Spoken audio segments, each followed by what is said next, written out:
welcome to the Sales versus Marketing podcast. I'm your host, Scott, and today I'm super excited to be sitting down with Andreea Vanacker, founder and CEO of SPARX5. Andreea is a serial entrepreneur currently involved in SPARX5, and SPARX5 is a technology company that allows executive CEOs to transform the future of their company, their culture, transform the future of work. They create high vitality, high performance cultures with innovative well-being applications for companies. Obviously, the preventative measure to help mitigate any sort of mental health concerns with employees in the workplace. What their application actually does is it reduces stress, enhances productivity and engagement while enabling employees to thrive personally and professionally. So she's doing great work now at SPARX5. Now, just to go over her background, she's a member of the Forbes Council. She's a keynote speaker at Tech Canada. She's done a TED Talk before. She's a member of the board of directors of the Montreal Museum of Fine Arts. She is an ex-executive for various international companies where she's led teams globally, including Vortex, Bombardier, IATA. She also serves as a co-president and executive committee member for the Angel Circle, obviously helping young emerging startups, as well as a board member of Charlie's Foundation, helping it's a nonprofit organization, so helping individuals through education, motivating, challenging, and inspiring people that aren't as fortunate to obviously help them get to incredible success in their own career. So she's done a lot of great work. She has a very impressive background, both through her obviously her numerous accolades, as well as her work she's doing now at SPARX5. She is, we're going to talk about this, but she is a Ph.D. in economics, which is very impressive considering the fact that what she's learned and what she's implemented extremely successfully is more in a psychology field, and that's what she's doing now through understanding human motivators. So we'll let Andreea speak about that. I really do hope you enjoyed this episode. It was really great, and Andreea is a very impressive individual. So sit back, relax, tune in, and enjoy this episode of the Sales versus Marketing podcast. All right, so thank you again for listening to the Sales versus Marketing podcast. I'm your host, Scott, and today I am super excited. We are sitting down with Andreea Vanacker from SPARX5. She's the founder and CEO. So Andreea, give us a little bit of a rundown about what SPARX5 does, and then we can talk about your background, and we'll go from there. Yes, thank you, Scott. It's a pleasure to be here. The reason behind SPARX5 is really because we wanted to tackle the mental health issues that we're seeing emerge in organizations. So we've developed an application that enhances mental wellness for employees and helps them deal with various life stressors. So mental health in large organizations, and it's a technology platform. And how did that technology come about? What's like the background of the company? Yes, the company actually, we've been in business for several years, and we used to be a strategy consulting organization working primarily with CEOs and their executive teams. And we kept seeing consistently in many mandates that we had the increase in stress and mental health issues that were emerging. And consequently, we decided to create a shift that led us to actually create this application that is now available, that, as I said, really is about helping individuals deal with all the challenges that may emerge from your relationships to your basically your career, to your productivity, to how do you basically manage specific health-related issues, and how do you even bring more fun into your world ultimately. So we've developed this application to actually bring more smiles and reduce stress that we were seeing on a consistent basis across organizations. And we are really about prevention. It's there's some certain solutions that exist in the market space that really are about healing once you actually have a problem, but we actually want you to avoid having any sort of mental health problems that may emerge. Yeah, so that makes a ton of sense, and I think that that's a really good point that you just spoke about, the leading indicators of mental health, not just after the fact, like lagging indicators, because as we, as we can probably deduce, being effective at anything is about preventing, as opposed to just putting a Band-Aid over it. So I totally get that. And mental health is obviously very, very topical right now. Like everywhere you go, you're hearing people talk about mental health, obviously for good reason. I think a lot of people in careers, in jobs, in the relationships, they probably suffer to some extent, and they may or may not even know it. So I think that the more it's discussed, again, my background, I actually worked for Bell Canada for a long time, which is they do their own whole mental health initiative, and I know a lot of companies are taking this on. So I think you're in a very good space, and I think the work that you're doing is obviously very good. How do you actually use technology? Like walk us through some of like the actual, practical implications or use cases for how SPARX5 works with an organization. Say I'm a CEO and you want to sell me the tech. What does it do? Yeah. So we typically start with the diagnosis to get a sense of the global health of the organization from day one, because ultimately we also want to measure the evolution and the impact that we have had with our application.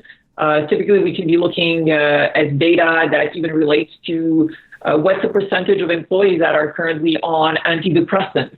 If we do look at that metric, it is a very strong indicator as to whether the overall health of the employees or mental health is high or low. And from that starting point, basically, we have tools built within the application to measure and improve mental wellness. Some of the elements that we measure relate not only to overall well-being, but also psychological safety, sense of control, sense of meaning, a sense of balance, essentially, between the work and life. And we measure all these on a recurring basis, and we also complement, of course, our services with a tool that helps individuals actually improve all facets of their lives through micro wisdoms and micro challenges that we spend on a daily basis from Monday to Friday. So Mondays, we talk about purpose. So we think it's very relevant as you begin your week to really say, okay, how do I really want to contribute to this team, to this organization, or to my community at large? Every Tuesday, we talk about career. So it's linked to your productivity. How can you really be as effective as possible in whatever you do and ensure that you're really leveraging your strengths? Every Wednesdays, we talk about relationships. Relationships are so essential to our well-being. I mean, Harvard did a study over 75 years, and that's a core conclusion that they reached, that relationships are so essential to our mental and also physical well-being. And then we move on Thursdays, and we talk about basically everything that has to do with health, whether it's mental health, physical health, and continued growth. And finally, Friday, we finish off the week with some fun. It's really about how can we enhance your quality of life. So ultimately, what we've done is that we've integrated wisdoms that are delivered via videos of 10 to 15 seconds that also give you a challenge. And the reason we've integrated the challenge, because everything we do is linked to neuroscience and psychology. And as you know, we could all be learning many different things, from playing tennis to learning about a new technique that we can apply in our job. The reality is that whatever we learn, if we're not applying it within the next 48 hours of learning it, we're going to be losing a large majority of that knowledge. And this is how we transform habits, by not only teaching individuals new things where they can take micro steps towards transformation, but helping them basically take on those steps by giving them a challenge for the day that will not take more than 2, 3, 4 minutes. And the other aspect that we brought in is a concept of gamification, whereby the more actions that employees take, whereby they're cautiously engaging and taking on those challenges, the more we contribute to 3 philanthropic causes. We plant trees, we give meals to local food banks, and we also support education for underprivileged kids. And contrary to establishing a dollar sign behind those contributions, we actually quantify them. So when we work with specific clients, we're very transparent. We take 5% of every contract value, and we translated a potential number of trees we can plant, potential number of meals, and hours of education for kids. This is great. This is the groups are changing. Wow. Yeah, and ultimately, as our users continue using the application on a daily basis, we then also share with them their progress, and we say, well, this is the potential here of how many trees we could have planted, and ultimately, if we only have 50% participation, they realize that we've only planted 50% of the trees because we've entered that gamification component. So people actually are more conscious relating to the steps that they take to not only transform themselves, but also transform the world. Okay, so there's a ton of I can already tell that a lot of this is rooted in human psychology, and you're not only doubling down on reinforcing the points that you're teaching over to people to make sure that they stick.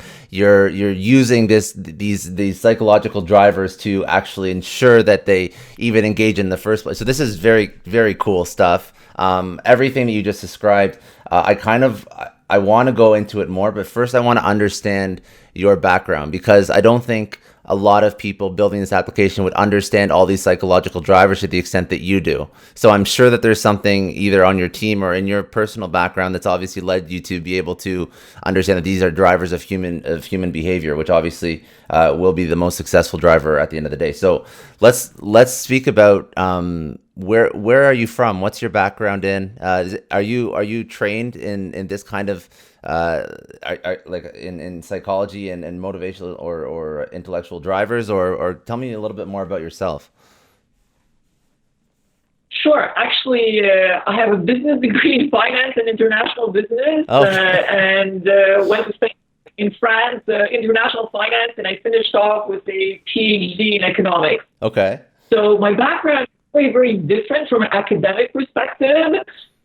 However, what I've always done in the last couple of years is that I've managed international teams, and I was always fascinated by the human psychology. And how do I get individuals to actually strive and to go to new levels that even go beyond what they believe they could achieve themselves? So over the years, I've had a long career within the corporate world. I've worked for international organizations, managed global teams, had a lot of fun basically doing that. And I tested different concepts that I was learning about with my team to actually see if it was fueling basically performance or preventing it.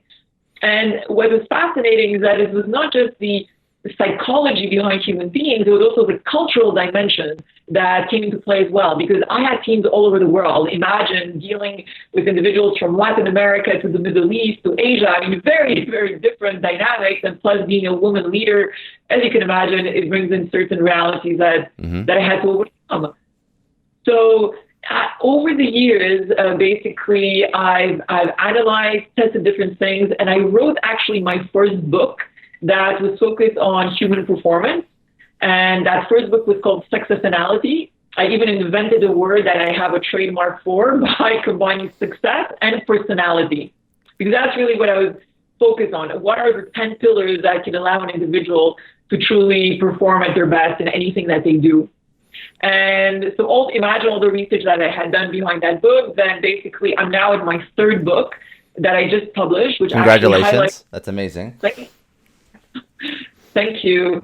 So the third book actually highlights all the research that we've done linked to neuroscience and psychology that are tied to the SPARX5 application.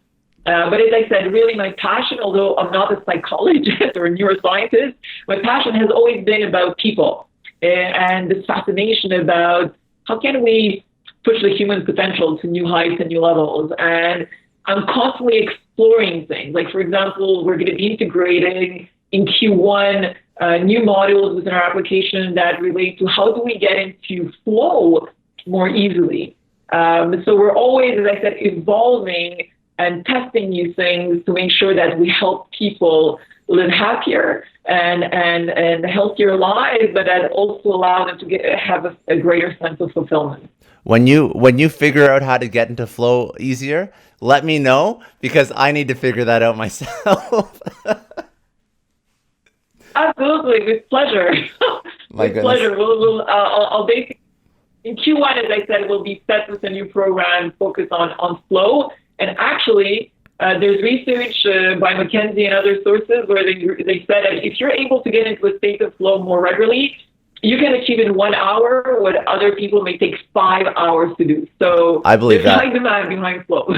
No, Yes. I'm well aware, and I completely believe that stat because I don't have any data points that I can pull from, but I'm just gauging my own productivity. I could definitely agree with that data point from a very subjective point of view. So that's very cool, and I think that if I don't mean to be so bold, I think that part of your success has been your passion for focusing on people, which has led to, approaching people like a scientist, analyzing, researching in a good way, and then building out processes, which eventually led to the technology that you have now to optimize people. And by that massive focus and understanding and self-awareness that people view you differently, and then people view like different cultures differently, depending on where they are in the world, and tapping into that to drive them. I'm sure that's why, if I've never been on one of your teams, but if I was probably on your team, I would understand that you felt like you actually cared about me as an individual, as an employee, just because of that mindset. So I think that's probably why you've been so successful in management, global management roles. So congratulations, because I think that not enough people even do that part, let alone go and build a company focused on helping people. But that's very good of you. Okay, so let's unbundle, just to summarize. So you've sort of building things out over your entire career. Your career is very impressive. If I even go on your LinkedIn, I'm on your LinkedIn now. You're a member of board of directors for an art institution. I think you've done a TED Talk, which is very cool as well. Obviously, all very fun stuff to put on a resume. So obviously, you've built quite a reputation of yourself, which is congratulations, hats off to that. And then obviously now with SPARX5, you're doing incredible work. So let's go a little bit more into lessons learned from obviously your career, but lessons learned from SPARX5 when you're trying to, sort of like a tactical takeaway for people that are listening, when you're trying to build out an organization that is focused on employees, is focused on productivity, engagement, happiness, fulfillment. What are some of the things that people should be doing better than they are today? And there's probably a long list, but let's sort of like top things that are immediate, that can sort of change the culture and inner workings of an organization. Yes, absolutely. Well, I think one of the first things we should stop looking at individuals as human resources, but rather embrace the fact that they're human beings, and ultimately embrace the reality that they come into work and they don't leave their life at the door of your organization. We're at work, but we are challenged with different life realities that may be on our mind. And we really need to embrace, as I said, that if we can tap into understanding the human nature of individuals more closely and show them that we care in new ways about them, I think that brings together a sense of togetherness that is much, much stronger than if you simply say, okay, well, you're in finance, here's your role, and I don't hear anything about your personal life. That's absolutely not the way to go. And in fact, I was just reading an article this morning, which was highlighting that there was an organization that had put so much pressure on the employee's performance that they basically, this is when you see high rotation of people going through burnout, and there's a very thin line, right? So it's almost like you're stretching this elastic, and human beings have a potential to really go far and beyond. But at the end of the day, if you stretch too far that elastic, you're going to have a lot of mental health issues and stress that is created. One of the elements that I believe is really, really important, we were talking about flow, is really how do we create an environment where individuals, first of all, are leveraging their strengths? Because that's one of the first factors. If you're getting someone to actually do something that is not in line with their core strength, they're going to struggle. Or the other challenge is actually to get into flow. There's a door whereby you're matching the challenge that you give to someone to the actual skill set that they have. If you give them a challenge that is too high in comparison to their skills, they're going to be in total frustration and anxiety. And it's the same thing that happens if you give them a challenge that is too low in comparison to the skill set of the individual, then they're going to get into boredom. And in both cases, you're going to have performance issues and you're going to tie it to the individual. But as I said, everything starts with how can you get that person in flow? How can I give that person a challenge that matches their competencies today? But as they engage in that specific activity, their knowledge and expertise is going to improve. So with time, you're going to have to continue increasing the challenge we give to individuals so they can continue flourishing, striving, and always remain in that state of flow ultimately, where they perform their best. And that's incredibly insightful. Now, how does somebody do that? Because if I'm a manager and I've hired somebody for a role, I understand that they're the right person. They check all the boxes in terms of a traditional fit for this role. How do I find out exactly what kind of challenges they can take on within the role that I've given them? I think it's a matter of really looking deeply and honestly at their current competency and skill set, and aligning those skill sets and with their experience to a specific challenge that you may have within your organization. Mm-hmm. But also realizing that there's an opportunity for continuous development and growth. And ideally, based on research around flow, is when we're able to push ourselves like those athletes basically that are always going one step further, and they're not going 25% further every single day. They're taking that 4% extra step to do things a little bit, better every single day. And that's really what leads us to move beyond our current capabilities on a continuous basis. And what would you be looking for as markers that somebody is outside of that, either being stretched too far or not being challenged enough? That would be a red flag that they're not in the right spot. Some of the red flags, basically, as I said, they're not meeting deadlines, they're not meeting the quality expectations that you've set, and it's really a matter of not jumping to conclusions too fast, but rather sitting down and honestly assessing as to how the person feels. And sometimes some people will say, "This is, I'm in over my head. I can't handle this." So then you need to actually assess: is it a training issue? Do I need to maybe give this person a bit more time to deliver on this expectation? Do you see what I mean? So as long as leaders of organizations, we become more human in understanding our employees and engaging in authentic dialogue that truly allow us to have a constructive conversation, then I think we can make more effective decisions together. And one of the elements actually, when you have a lot of stress and everyone is really scrambling to meet specific results, what we see emerging at the leadership level is often a very strong parenting style, let's just call that, emerges, whereby there's, in leadership, we can look at parenting or partnership models that emerge. When you're in a parenting mode as a leader, you're basically more in a role where you're giving directions. It's really about micromanagement, and it does not become inspiring for individuals.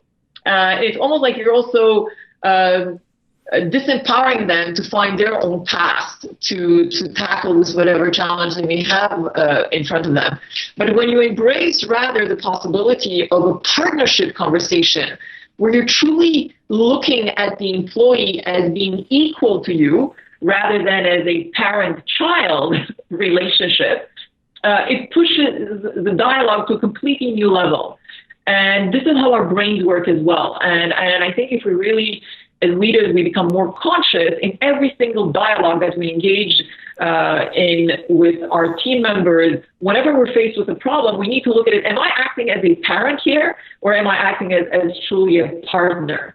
And when you embrace that partnership leadership style, where you give people a chance to truly find solutions, but you look at the parameters and the deliverables that really make sense for everybody, then everyone can truly thrive. Do you find that That's really good, and I like the way you frame that, the parent versus partnership, because I think that, and this is sort of going to segue into the next question I have. I don't think enough managers do that effectively. I think that it's still like in a hierarchical organization. I think it's almost a default to be the parent to the child, and it's not the default, unfortunately, to be the partner. So let's talk about where organizations are now, because everybody talks about culture and how important culture is. It's a very common theme. It's culture in the workplace, I would say, is almost as topical now if you're in, professional development circles as mental health is, in terms of topics that are always coming up in these types of conversations. Like, you always hear about culture. So how many you work with companies on, obviously culture is sort of like a very high level, and what you do is sort of diving into the key motivators and root causes of how to actually impact culture. But you work with companies in this aspect, so or in regards to culture. How many companies do you feel are actually taking proactive steps to improve their culture, or is this just an industry buzzword that is just spoken about but not actually actioned on? I think you have some phenomenal organizations out there. You really have a spectrum of extremes, right? Some companies are really putting a lot of energy and effort to build phenomenal cultures where employees are thriving. They're typically the ones that will get the interesting accolades from best places to work in Canada or wherever they may be. And ultimately, I think those are strong indicators that companies are truly putting in the effort and energy to head in the right direction. We also have the other extremes where you have companies that have a huge absenteeism rate, huge difficulty attracting new talent or retaining individuals that are within their organizations. And when you're talking about culture, culture is not just something you define in a nice strategic plan. It's something that at the executive level and all levels across the management team has to be embraced through every single interaction. And I think sometimes we make things a bit more complex than we can. And we have maybe a list of, well, our culture is about this list of 10 values. But if I were to go in an organization and ask, okay, who can tell me now the 10 values that you have? The reality is that people do not remember. Mentally, it's challenging for us to really say, well, am I being creative? Am I being team? Like it becomes overwhelming mentally, and it's been proven actually. So I think if we're able to maybe simplify the concepts of what do we truly want to achieve, what is the energy we want to see within these walls, and how do we get there, and keep it more simple. I think we're going to have an easier shift from some of those companies that are currently struggling to progressively get them to evolve towards the other spectrum, where with every single step, they can actually create a culture that will be more appealing, more attractive for employees. So like anything, right? We live in a world of extremes, essentially. Of course. No. And I what I wanted to pull out of that was that our company's actually moving the needle, and it sounds like some really are making an honest effort, which is positive. And that kind of leads me to, again, the next question, which would be, if I'm an executive or a CEO, I want to invoke change across my organization because,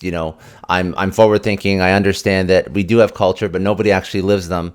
How would you suggest that I would start making change within my own organization? Because I really do want to. I just have no idea how to do it effectively. Yes. My recommendation is actually to start with purpose. What you see across many organizations, they've defined their mission statement, what they're all about, and what they actually produce for the market. They've established their vision statement as to what is their aspirational state, where do they want to go, but rarely have they actually defined their purpose statement. Why do they do what they do? And to truly transform culture, I think we have to gain clarity on purpose first, because everything starts there.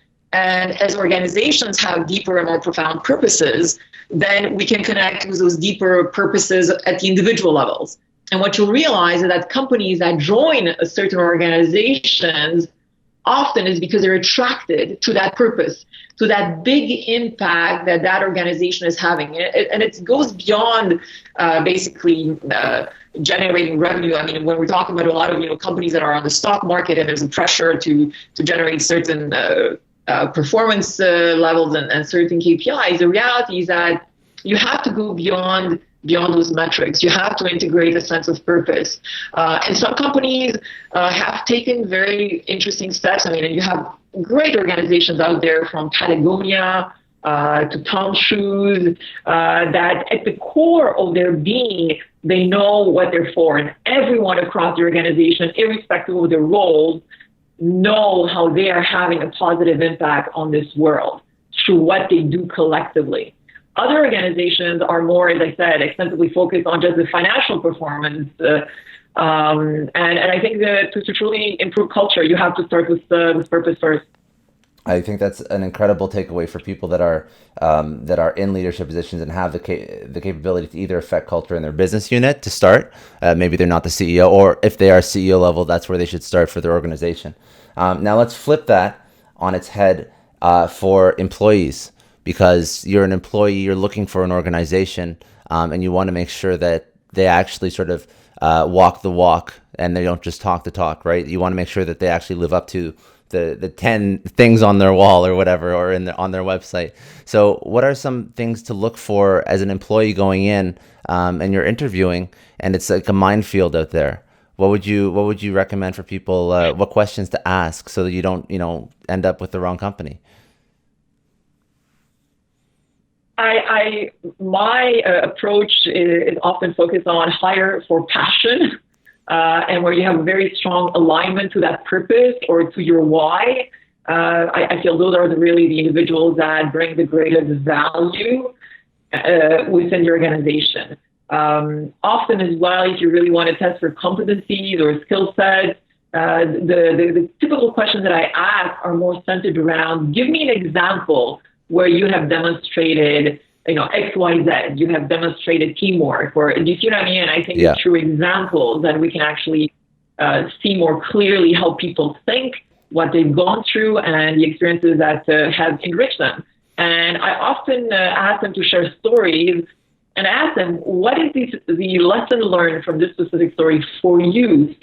How has it helped you as an individual? And I think that's also very insightful to this term as to whether, as I said, people are in a growth mindset and truly embrace that. Yes, we may have a lot of successes behind us, but we may also have some failures. But those failures do not necessarily define us. They rather enrich us and help us actually look with fresh eyes at new challenges that we may have in front of us. It's very good. And I think I like that you said, okay, so we're asking the open-ended questions about certain events, but then we're also understanding how it impacted the individual. So it's more than just walking through the steps of, XYZ happened. It's XYZ happened, and this is how it actually impacted me, and this is what I learned from it, and this is where I ended up because of that. So I think that's a very good strategy. To really sort of get an inner understanding of individuals that you're interviewing, or if the employee has to ask these questions about the organization. Both good points. I want to go. We've gotten a lot of content about really like your core, like what you do for companies. So I want to go a little bit more back into where, how you came to be where you are today and sort of lessons learned. But before I do that, I want to just sort of wrap up this session. Is there any other strong data points about mental health, well-being, employee engagement in the office, or anything else that you wanted to mention at all about the work you do? I think when companies, we were talking about culture earlier, culture is also about integrating well-being as an essential pillar, or you need to make sure that that's also at the core of your foundation. And when you allow that to become one of your priorities, then you can truly create the conditions for individuals to thrive and become more self-aware. That, as I said, by embracing the humanity of individuals, we can truly think differently and truly show that we care. I think it's an essential point for organizations to consider. But once again, I think a lot of companies are bringing forward solutions that are maybe solving certain problems and focusing on the prevention and really asking yourself, what can we do differently to prevent mental health challenges emerging? And I think that opens a ton of answers from how we need to act as leaders to what is the environment we're creating from literally from all dimensions and perspectives. So having that preventive hat on, I think, is really, really essential for leaders and organizations. And what are the benefits to an organization when they do sort of grab the bull by the horns and have a preventative program in place? What are some of like those benefits, data points, maybe ROI, dollar value? I don't know if you have anything top of mind, but yeah. Of course, with pleasure. Actually, the World Health Organization said that for every dollar invested in mental wellness and prevention programs, you will actually have an ROI of $4 in increased productivity. There's a more recent study that came out by Deloitte just recently that was focused more on Canadian organizations, and they were mentioning that for every dollar invested, the ROI could be in excess of $2 after about 3 years. So I think it's a very, very strong element to actually decide that mental wellness should become a priority rather than something that we'll do later on when we have time for it. I don't think we can be in that mindset anymore. Yeah, no, that's good. Okay. So for people that are younger in their career, I want them to understand how you got to where you were. So if I knew you in high school when you were like, 14, 15 years old, what were you like then? Was it anything like what you are now, or was it very different? Well, I maybe my path started with a very shy. I was very, very shy, and I would never actually imagine that I would be, giving conferences to thousands of people. So things have evolved, let's just say, a long way from there. But I would say one thing that was very marking for me was the fact that I lived through a very interesting experience when I was very young, when I was about 10 years old.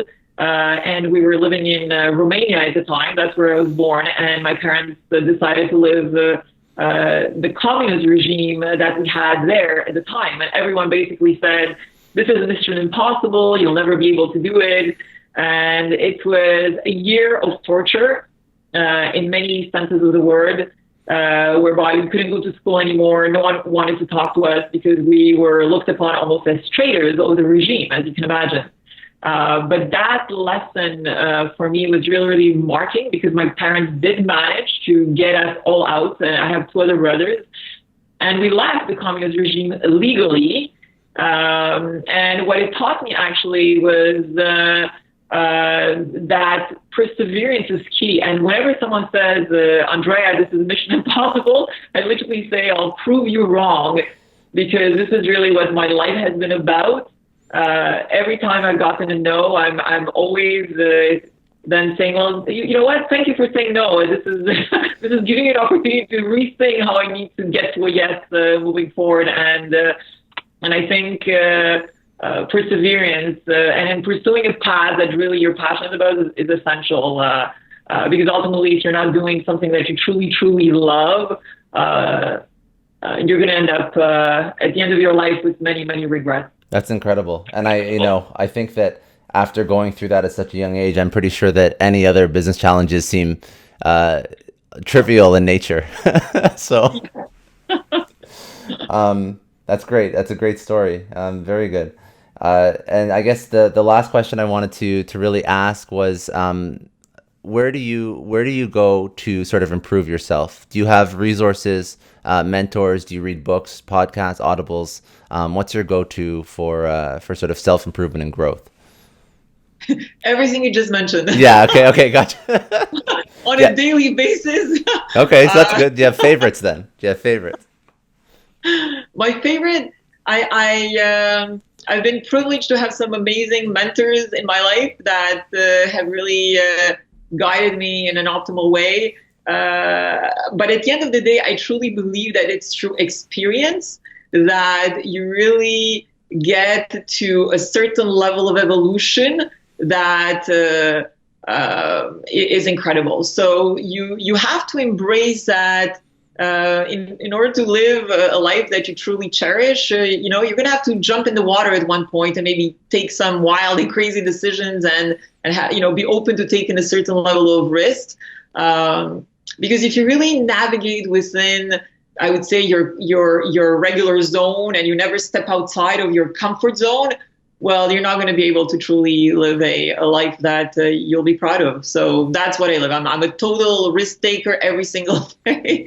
And even some of my mentors have said, Andreea, you're this is too wild. And I said, no. I said, well, for me, this is, either we make the best out of life and we take certain calculated risks, or I live with regrets. And for me, it's everything I do is about living with no regrets.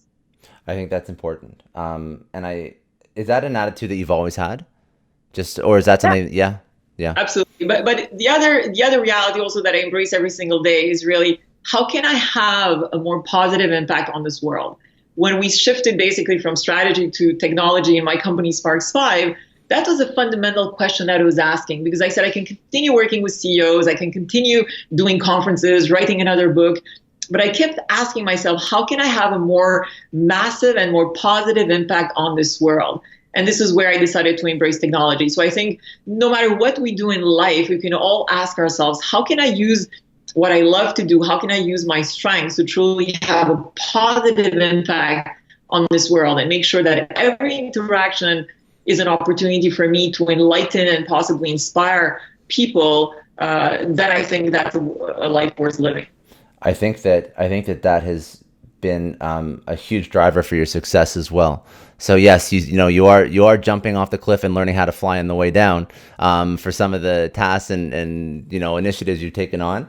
But to the same token, you've always done it with purpose, and you've always had your core values and your purpose, right? Like that's what drives you. So you've had your own.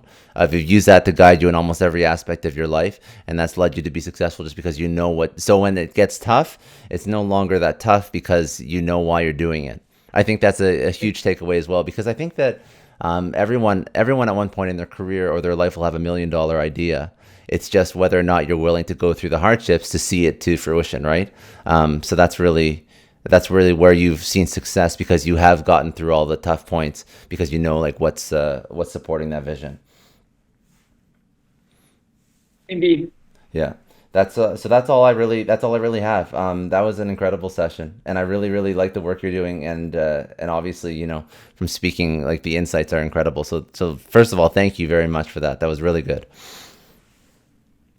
Thank you so much. Thank you, Scott. It's a pleasure. If somebody wants to reach out to you, how should they connect with you? So they can go on our website, SPARX5, so SPARX5.com. Mm-hmm. They can also reach out to me, Andreea with double E, Andreea at SPARX5. This is Andreea written the Romanian way. Okay, gotcha. And that's the best way. Okay, perfect. Well, thank you very much. I appreciate it. And we'll talk again soon. Bye now. Okay, thank you, Scott. Thank you. Cheers. Bye. Cheers. Bye-bye. Welcome to Scott's Thoughts, where we break down some of the most important points in the Sales versus Marketing podcast that you just heard. We just spoke to Andreea Vanacker, founder CEO of SPARX5. She's focused on improving employee mental health and well-being in the workplace. So a lot of really great points and takeaways. I don't even know where to begin because there's so many data points and knowledge and insights that she dropped. But what I would really like to sort of focus on, the sort of agnostic of industry, is how do we create an environment where individuals leverage their strengths. And she spoke about a sliding scale where individuals can either be not challenged enough, which leads them to being bored in the workplace, or challenged too much and the tasks that they're assigned are not in line with their skill sets or their core competencies. And both of those create disengaged, obviously unhealthy, mentally stressed employees in the workplace. So it's really important as a leader, as a manager, to focus on aligning the tasks that an employee is responsible for with their skill set. And you want to give them tasks that are just slightly beyond their reach. So you give them tasks that are slightly pushing them to be better, to perform better, micro improvements in, or micro additions to their workload, or to their to the tasks that they take on in their day to day. And what that will do is it will allow for improvement without all of the negative repercussions of stretching too far. So just aligning those challenges and tasks within a role to the skill set of the employee is incredibly important. And the second point that she spoke about was understanding how purpose drives most everything in an organization. If they want to align their employees with the organization's goals, if they want to set up a successful and healthy culture, the first thing she has to do is focus on purpose. So why are you doing what you're doing? Whether or not it's in your business unit, or it could be your organization, if you are an executive who's charged with building out the culture of the organization, CEO or other, you want to focus on driving purpose and helping employees align with that purpose. And if your employees aren't aligned with that purpose, that's when you'll notice that there's gaps in your culture, and there is a lack of goal congruence across your organization. And lastly, the point which is so important for anyone who is focused on a positive culture, which more and more companies are, as she spoke about, and which is something that obviously, if you aren't focused on, you should be. Or you're going to find that your employees are leaving, or you're having a very hard time attracting new talent, is to embrace the reality that people are humans. And when you embrace that reality, and you embrace the reality that people cannot leave their personal lives at the door when they walk into the office, or when they clock in, or when they go on to Slack in the morning, whatever your reality is, that's when you will become a better manager, a better leader, a better employer. So embrace that reality. Understand that people are human. They're trying to do their best. Nobody wakes up in the morning trying to fail. And adopt everything that you do as part of your organizational success through that lens. And when you do that, when you humanize people, you will be a more successful manager. And one way that she mentioned that you can do that quite effectively is, instead of thinking of your employees as a parent-child relationship where you're the manager, you're the parent, and your employee is a child, you instead you look and speak and engage with your employees as a partner or a peer, regardless of where they are in the organizational structure. And when you do that, the whole relationship becomes healthier, and all the interactions are a little bit more aligned with understanding how people are humans and they're not just resources. So that was another sales versus marketing podcast. Incredible points. I hope you all enjoyed. If you haven't already, hit like, hit subscribe, leave a rating. Any rating's cool, as long as it's a 5-star rating. Anyone who you think could enjoy this podcast or learn from Andreea, please share with them. So that's colleagues, peers, friends, family, bosses, anybody. If you want to tune in and subscribe, this podcast is available wherever you can download podcasts. So iTunes, iHeart, Spotify, and any of the other Stitcher, any of the other podcast environments. And then you can also watch it on YouTube as well, if you'd like to watch the podcast. So that's been another Sales versus Marketing. I hope you enjoyed. I'm your host, Scott. I hope you all have a very productive week, and we will speak again soon. Bye now.